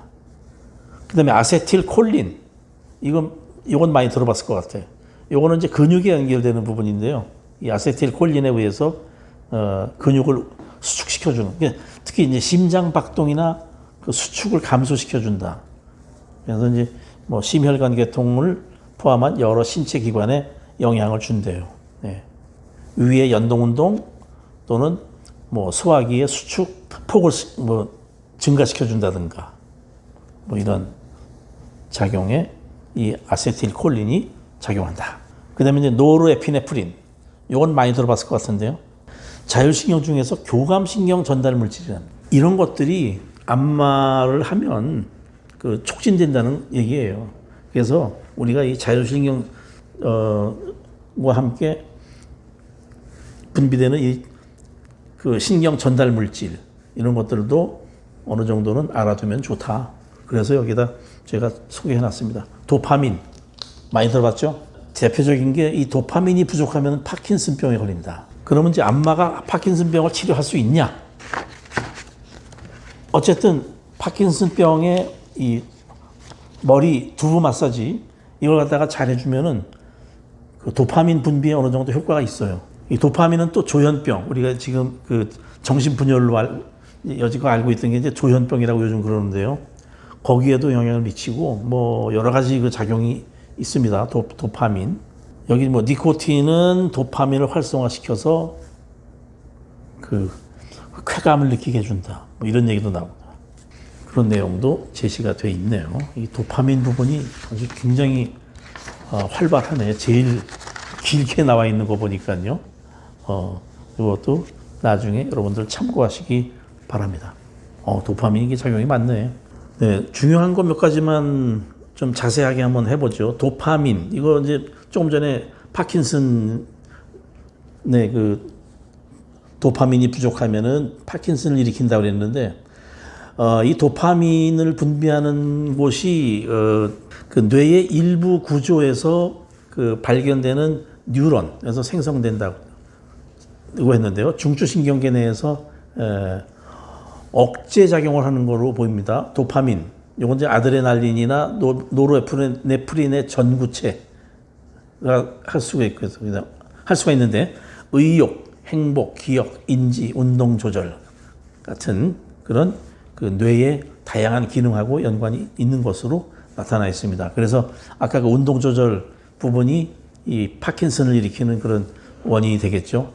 도파민은 또 시상하부에 그 의해서 분비되는 신경 호르몬이기도 해요. 신경 전달 물질이면서 호르몬으로서의 주요 기능은 뇌와 수체의 전엽에서 뭐 프로락틴의 분비를 억제한다든가 무슨 뭐 여러 가지 이제 무슨 뭐 그 심장 박동수와 혈압을 증가시킨다든가 그런 효과를 나타내 가지고 교감신경계에 작용하는 그런 역할도 하고요.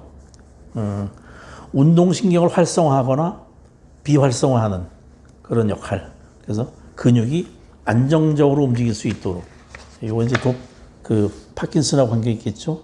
도파민 분비 조절에 이상이 생기면은 사람에게 다양한 이제 질환을 발생시키게 되는데요. 도파민 분비가 과다하거나 활발해진다 그러면 조울증이나 조현병, 아까 얘기했죠.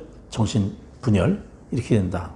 도파민 분비가 줄어들 경우는 우울증, 또 도파민을 생성하는 신경세포가 손상되면 운동장애, 이게 이제 파킨슨 병을 일으키는 겁니다.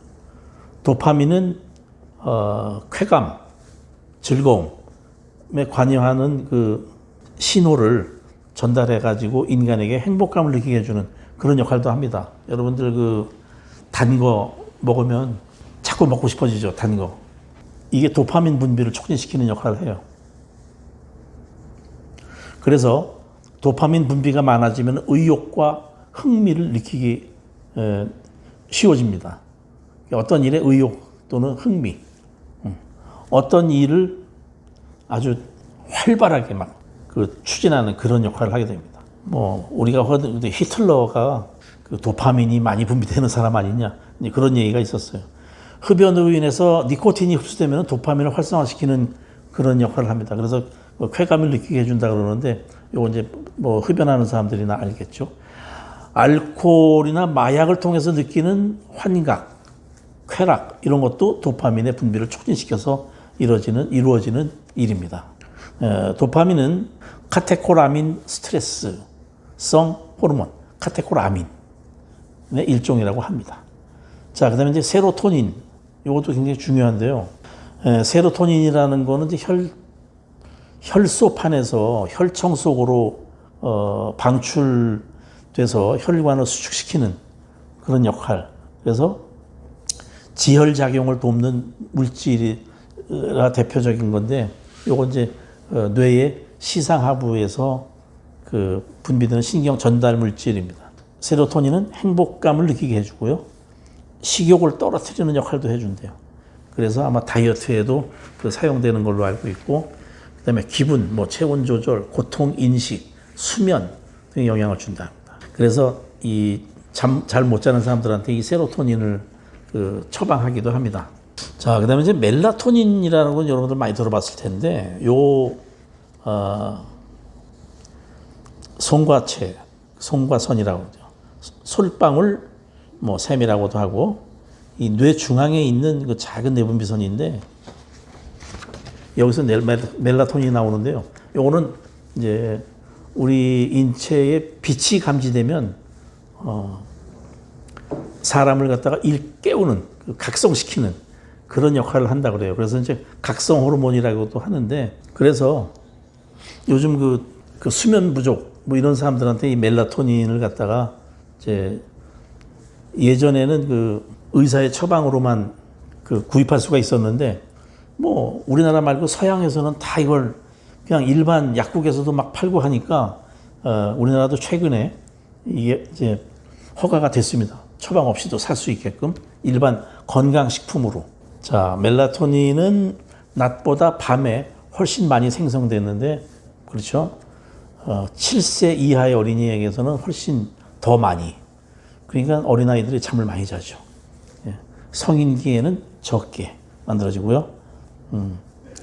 성기관을 발달시키는 그 루테오트로핀과 성호르몬은 멜라토닌 수치가 낮아진 후에 나타나는데, 그러니까 멜라토닌은 이 어린아이들이 성적으로 너무 성숙하는 걸 방해한다 그럽니다.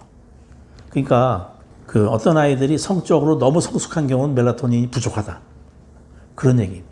요즘 이제 멜라토닌을 갖다가 일반 그 건강식품으로도 많이 팔고, 그래서 이제 그 잠이 잘 안 오거나 그런 사람들이 이걸 많이 찾게 되기 때문에, 그래서 멜라토닌의 그 효과에 대해서 조금 알아봤습니다. 그 다음에 이제 스테로이드라는 게 있는데, 그 스테로이드는 요즘 특히 정형외과에서 뼈 주사라고 하는 거 있죠.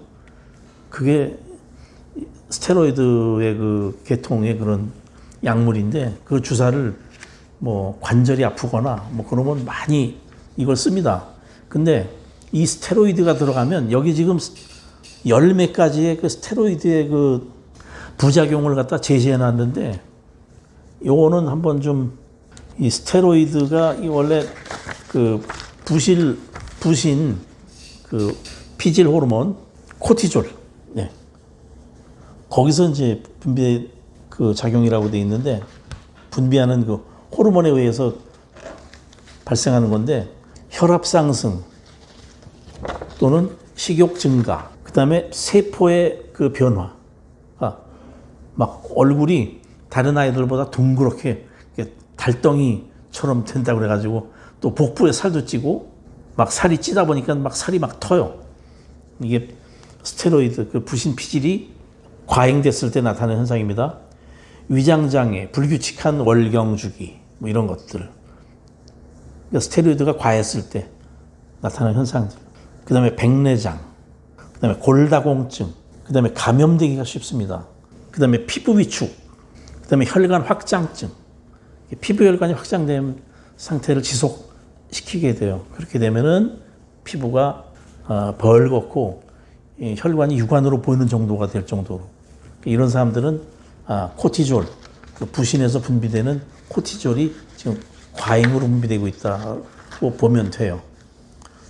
그다음에 뭐 녹내장, 성장 억제, 면역력 저하, 정형외과에서 뼈 주사, 스테로이드 주사를 3번 이상 나와주지 않는 것과 관계가 있는 겁니다. 이 이상을 과잉으로 쓰게 되면은, 왜냐하면 너무 효과가 좋아요. 통증이 바로바로 가라앉고, 그러니까 이거 의사가 잘못하면 이거 과잉으로 쓰면은 감옥 갑니다. 그다음에 이제 스테로이드 정신증까지, 냉성, 체질 뭐 등등 14가지나 지적이 돼 있으니까요. 그다음에 이제 현대인의 그 뒷목과 어깨 근육 그 경직이라고 해가지고 여기 이제 이렇게 소개됐는데, 요즘 이제 현대인들이 하도 많이 이런 게 걸리니까 별도로 따로 이렇게 제가 이걸 준비했습니다. 이거는 뭐냐면은 그 VDT 증후군이라고 해서 비디오 디스플레이 터미널 신드롬이라고 하는 건데, 요즘 그 컴퓨터를 하루 종일 보면서 일을 한다든가, 아니면 스마트폰을 갖다 너무 오랫동안 접한다든가, 이렇게 하면 이제 스마트폰 쓰게 되면 고개를 자꾸 숙이게 되잖아요. 그래서 요즘 거북목 현상 많습니다. 그냥 근육, 등 쪽 근육까지 영향을 미치게 돼요.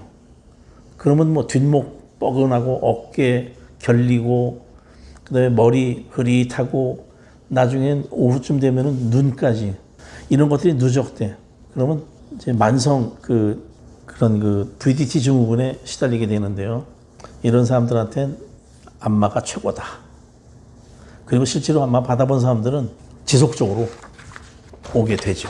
그다음에 이제 감각기관에 미치는 영향 해가지고 눈에 미치는 영향, 이게 이제 그다음에 코에 미치는 영향 등등, 이게 쭉 나와 있습니다. 우리 그 오각이라 그러죠. 그걸 활성화시키는 그런 역할. 어디에 자극을 주거나 안마를 하거나 하면은 효과가 있다. 예를 들면 이제 귀 같은 경우는 그 귀를 뭐 이렇게 막 당겨주거나 골고루 잘 주물러주거나, 아니면 귀에다 침을 놓거나, 이 침법이 있죠. 그러면은 그 우리 몸에서 일어나는 모든 작용에 영향을 줄 수가 있다. 특히 자율신경에 영향을 준다고 합니다. 이걸 이제 프랑스의 노이제라는 사람이 특히 많이 연구를 해가지고 그 이제 연구 결과를 많이 나타냈는데, 자, 이게 프랑스 사람이 이걸 연구할 정도였으니까, 이 침. 자, 그래서 이 안마 시술, 이것이 우리 어떤 효과가 있느냐. 지금 온몸 모든 조직, 모든 기관, 모든 활동에 영향을 준다. 그래서 우리 몸 전체가 건강해지는 그런 효과가 있다. 그런 얘기인데요. 저는 안마가 우리 몸에 어떻게 작용하느냐 그러면 한마디로, 병원에 가서 주사 맞거나 약 먹는 거는 우리가 미군한테 국토방위를 의존하는 거고, 안마 받는 거는 국토방위, 자주국방이다. 그 우리가 자주국방 하려면 비용도 많이 들고 좀 그렇잖아요. 그렇지만 자주국방이 확실하지. 예? 남의 나라 도움받아서 국토방위하면 뭐가 좋습니까?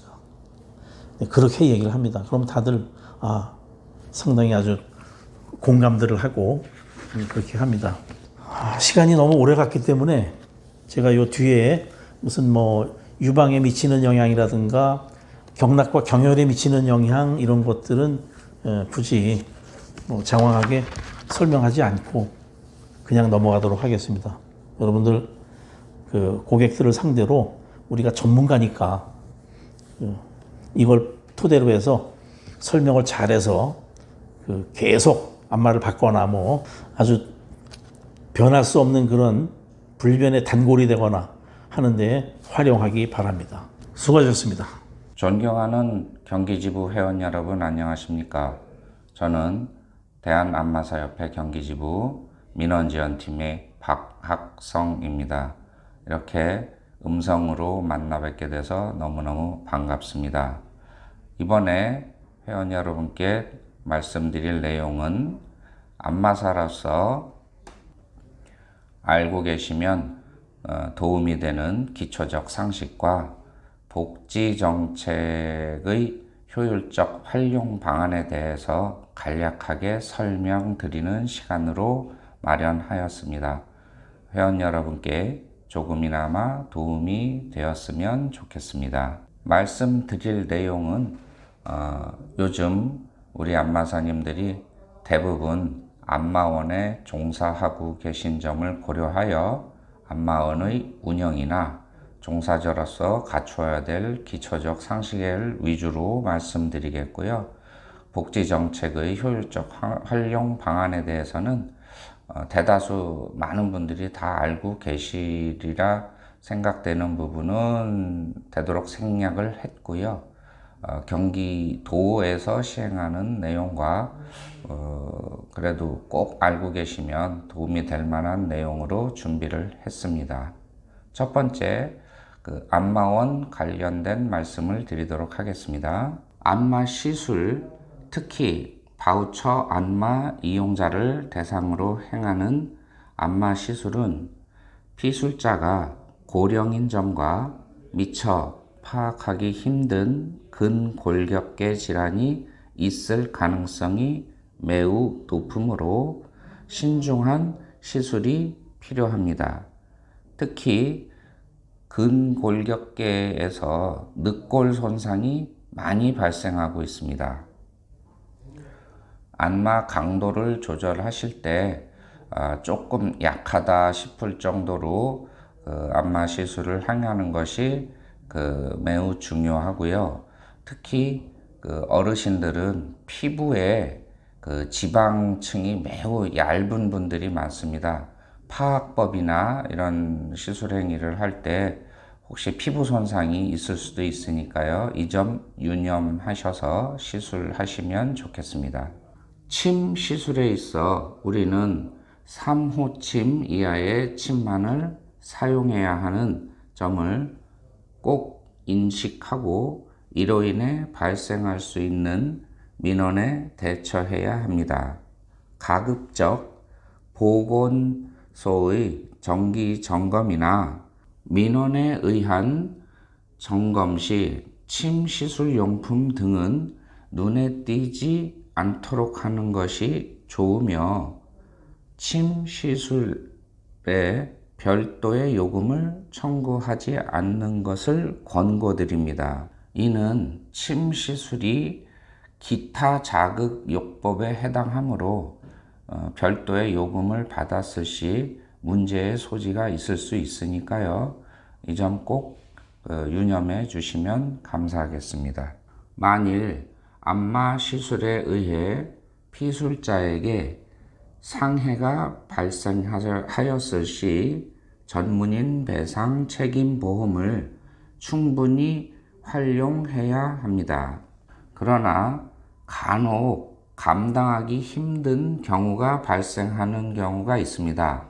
이 내용은 무슨 말씀이냐면 안마를 받고 나서 우리가 봤을 때 아무것도 아닌 일인데 그쪽은 이제 다쳤으니까 금전을 요구하는 이런 협박성, 공갈성 민원이 발생할 소지가 있으니까요.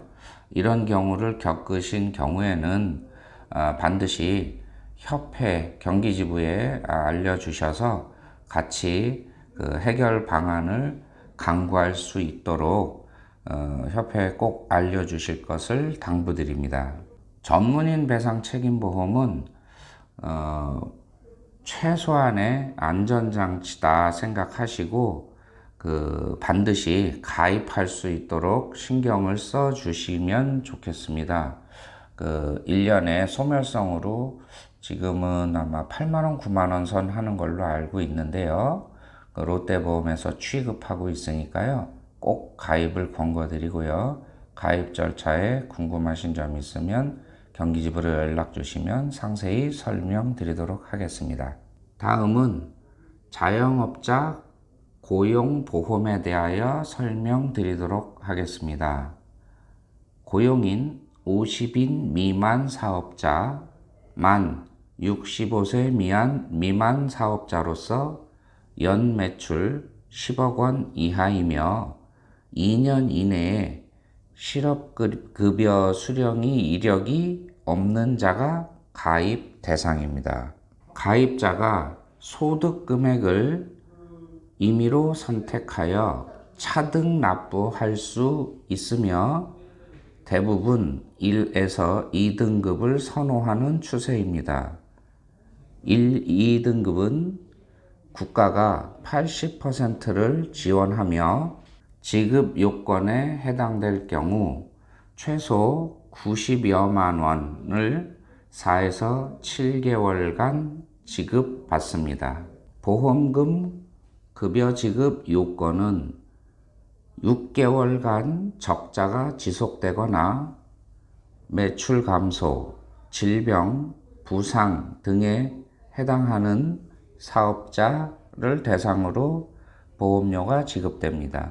상세한 내용은 근로복지공단 전화번호 1588-0075번 1588-0075번으로 문의해 주시면 보다 상세한 상담 받으실 수 있습니다. 다음은 다들 알고 계시고 신청하셔서 혜택을 받고 계시지만 상기하는 측면에서 또한 혹시 모르고 있는 분들을 위해서 부담 경감 크레딧 신청에 대해서 말씀드리도록 하겠습니다. 소상공인 영세 사업자, 즉 연 매출 3억 원 이하인 사업자를 대상으로 최대 50만 원을 한도로 운영자금을 지원하는 사업입니다. 이는 대부분의 안마원이 대상자에 해당하니까요. 혹시 잊으신 분이 있으시면 꼭 신청하셔서 혜택을 보도록 하시는 것이 좋겠습니다. 신청 방법은 네이버나 기타 포털 사이트에 접속하셔서 부담 경감 크레딧으로 검색하시면 해당 홈페이지가 검색됩니다. 그 홈페이지에 들어가셔서 신청이 가능하니까요. 굉장히 간단하니까 신청하시기 바랍니다. 혹시 더 궁금하신 사항이 있으시면 소상공인 시장진흥공단 031-8015에 5301 031-8015에 5301로 전화 주시면 상세한 상담 받아보실 수 있으니까요. 꼭 확인해 주시길 부탁드리겠습니다. 신청 기간은 2025년 11월 28일 18시, 즉 오후 6시까지입니다. 사용 기간은 2025년 12월 31일까지이니까요. 내년에는 사용을 못하니까 올해 말까지 꼭 사용해 주시길 바라겠습니다. 다음은 근로지원인 활동지원사 관련 말씀입니다. 먼저 기본 개념에 대해서 말씀드리도록 하겠습니다. 근로지원인은 중증 장애인이 원활한 직업활동에 필요한 부수적인 업무를 지원해 주는 제도입니다.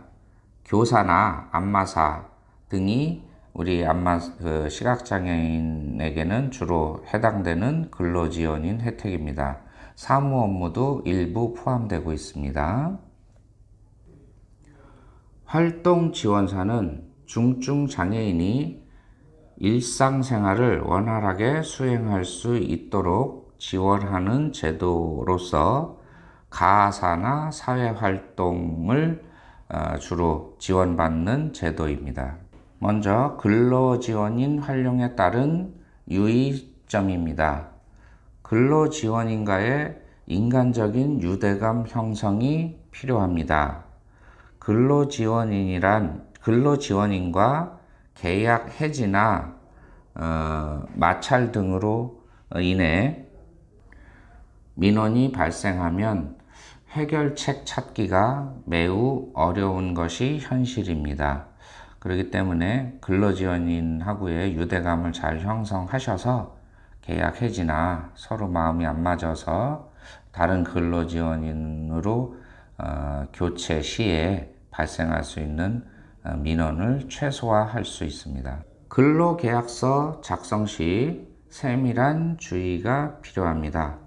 근로지원인의 업무 영역은 장애인이 부수적 업무 영역이라는 점에 주목해야 합니다.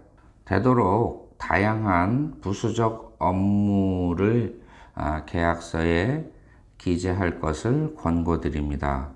계약서 작성은 근로 시작과 동시에 작성하여 교부하는 것을 원칙으로 하는 것입니다. 이렇게 해 놓음으로써 방문조사나 통신조사 같은 점검 시 좀 아니할 말로 회피할 수 있는 방법을 찾을 수가 있어요. 그러니까 업무 범위, 부수적 업무 범위를 다양하게 세밀화해서 써놓는 것이 향후에 대처할 수 있는 방법 중에 한 가지입니다. 그리고 근로지원사나 이용자는 이 근로지원인의 업무 영역을 꼭 숙지해 놓으시고 조사원의 질문에 잘 응대를 하시는 것이 좋습니다. 불필요한 얘기는 가급적 안 하시는 것이 좋습니다. 다음은 활동지원사에 관하여 말씀드리겠습니다. 이 제도의 기본 취지가 기본적으로 생업활동 지원을 배제하고 있기 때문에 그 성격에 맞게 활용해야 하는 것이 원칙입니다. 그러나 제도의 규정을 제대로 지키고 운영하는 분들은 많지 않을 거예요. 이 활동지원사 제도를 그대로 지키면 활용성이 전혀 없습니다.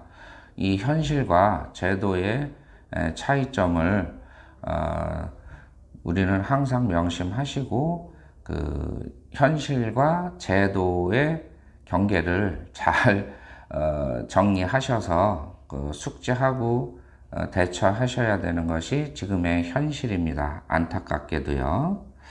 그리고 금년에 조금 완화되긴 했으나 생업에 직접적 관련성이 없어야 하는 것이 꼭 지켜야 되는 점이니까요. 이 점 특히 명심해 주시기 바라겠습니다. 특히 안마원 내에서 신중해야 하는 것이 많습니다. 활동지원사 선생님들을 안마원에서 현실적으로 활용해야 되는 부분이 없지 않습니다. 손님 응대, 안마 가운, 세탁 등은 점검 사항에서 노출되어서는 안 되는 점을 꼭 유의하시고요. 그 밖에 신변 처리, 식사 도움 등은 은행 업무 등은 가능하고 바우처 제공 기간은 바우처 관리가 가능하다는 다소 포괄적인 허용 범위가 있으므로 가능하긴 하지만 점검 시에는 유의하여 답변해 주시기 바랍니다. 이는 작년에 고 장성일님의 상황으로 우리가 그 투쟁으로 얻어낸 자그마한 성과이긴 합니다만, 아직까지 그 점검하는 그 공무원이 어떻게 해석하느냐에 따라서 문제가 발생할 수 있으니까요. 되도록이면 노출되지 않도록 하시는 것이 좋겠습니다. 다음은 근로기준법 관련 우리가 해당될 수 있는 부분을 설명드리도록 하겠습니다. 상시 근로자 5인 미만 사업장은 부당 해고 구제 신청이 불가합니다. 이는 그 사업자가 고용인을 해고가 가능하다는 뜻입니다. 5인 이상은 당연히 정당한 사유 없이 해고는 불가능하고요. 그러나 이도 30일 전 해고 통지를 해야 하는 의무사항은 있습니다. 미이행 시 해고 예고 수당 30일분의 급여를 그 해고 당사자에게 지급해야 합니다. 5인 미만 사업장은 휴업 시 휴업 수당은 지급할 의무는 없고요. 5인 이상 사업장은 70%의 급여를 휴업 수당으로 지급해야 합니다. 다음은 고용장려금 지급에 대해서 설명드리도록 하겠습니다. 이것은 뭐 다 잘 알고 계시지만 상식 차원에서 다시 한번 말씀드리도록 하겠습니다. 근무일 16일 이상 월 기준입니다. 월 기준 16일 이상 상시 근로시간 월 60시간 이상인 근로자에게 해당합니다.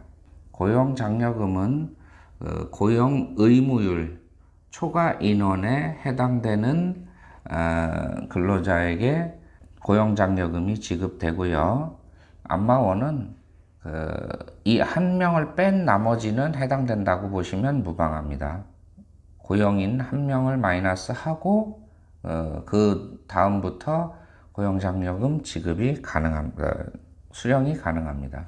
고용장려금 지급 금액은 남성 경증 35만원, 여성 경증 50만원, 남성 중증 70만원, 여성 중증 90만원이 지급이 되고요.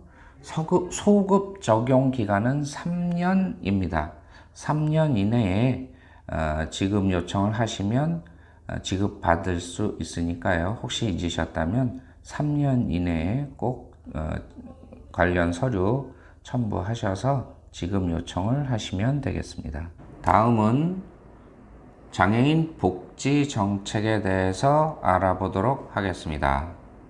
첫 번째로 우리 회원분들께서 연세도 많으시고 각종 질병에 노출 경우가 많습니다. 될 경우가 그에 따라서 병원 방문이 꽤 많은데요. 종합병원 진료 시에 필히 의료사회복지사의 도움을 받으시기를 권고드리겠습니다. 의료사회복지사는 대부분의 약간 규모가 있는 병원은 의무로 고용해서 환자분들에게 의료 상담을 할 수 있도록 마련된 제도인데요. 진료 시나 진료 비용 계산 시에 필히 상담사와 상담을 하셔서 도움을 받으시고요. 우리가 잘 모르는 국가나 자치단체에서 지원하는 혜택이 있을 수 있습니다. 이런 혜택을 잘 받아보실 수 있도록 의료사회복지사의 도움을 받도록 하시기 바랍니다. 다음은 경기도 거주 장애인 누림 통장에 대해서 말씀드리도록 하겠습니다. 만 19세에서 23세 청년 중증 장애인을 대상으로 2년간 월 10만원 한도로 적립을 하시면 그 적립 금액만큼 5만 원을 적립하시면 5만 원, 10만 원을 적립하시면 10만 원을 경기도에서 지원하는 사업입니다. 최대 500만 원까지 지원이 가능하니까요. 좋은 혜택 꼭 챙겨서 받아보시기 바라겠습니다. 다음은 장애인 기회소득에 대해서 말씀드리겠습니다. 이 부분은 대부분 잘 알고 계시지만 혹시 모르는 분들을 위해서 다시 한번 말씀드리도록 하겠습니다. 경기도 사업인데요. 경기도에서 중증 장애인이며 가구 중위 소득 120% 이하인 사람을 대상으로 스마트워치 등을 지급하여 일정 미션을 수행하게 되면 월 최대 10만 원까지 지급하는 사업입니다. 중위소득 120% 이하의 기준은 우리가 잘 알기 힘드니까요. 거주하는 행정지원센터나 주민센터 등을 방문하셔서 또는 전화를 하셔서 해당되는지 여부를 잘 체크해 보시고요. 물론 차상위 계층이나 기초생활수급자분들은 모두 해당이 되니까요. 꼭 참여하셔서 혜택 받아보시기 바라겠습니다. 다음은 최저임금 적용 예외 인가 사업장에 취업한 중증 장애인에게 월 5만 원 한도 내에서 교통비를 지원하는 사업입니다만 이 사업에 해당되는 회원분들은 많지는 않을 것 같습니다. 최저임금 예외인가는 최저임금에서 적용을 안 받아도 되는 사업장이니까요. 우리는 그런 분들은 많지 않으니까 혹시 주변에 여기에 해당되는 분들이 있으면 알려주시길 바라겠고요. 문의 전화는 한국장애인고용공단으로 문의하시면 상세한 내용 상담 받으실 수 있습니다. 다음은 요즘 관심이 많으신 전기 자동차에 대한 지원책인데요. 제가 여기저기 알아본 결과 내연기관은 기존대로 2000cc 미만, 배기량 2000cc 미만의 차량에는 적용이 다 되는데 전기차는 특별한 장애인 우대 정책이 없습니다. 매우 아쉬운 부분인데요.